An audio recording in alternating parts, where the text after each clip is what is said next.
পানির চাপে খসে পড়ে ময়মনসিংহের মুক্তাগাছায় আইমন নদীর বক্স কালভার্ট।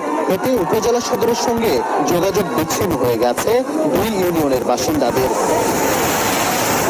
স্থানীয়রা জানান, সম্প্রতি মুক্তাগাছা উপজেলায় আইমন নদী খনন করে পানি উন্নয়ন বোর্ড। চলতি মাসের বৃষ্টিতে নদীতে পানি বাড়ায় ৩০ মে সকালে খেরোয়াজানি ইউনিয়নের পলসা গ্রামের বক্স কালভার্টের দুপাশ থেকে মাটি সরে ধসে যায়।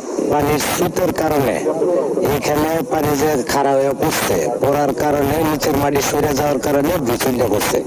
৫ মিনিটের মধ্যে মনে করে সবগুলো ভাঙচুর হয়ে গেছে। কোনো ভাঙার কারণে খুব সমস্যা হবে, গাড়ি বাড়ি নিতে পারি না, যেতে পারি না, কোনো লোন যায় না, রিক্সা যায় না, কোনো জিনিস বাংলা ঘুরে নিয়ে যাওয়াই না, আমাদের খুব সমস্যা।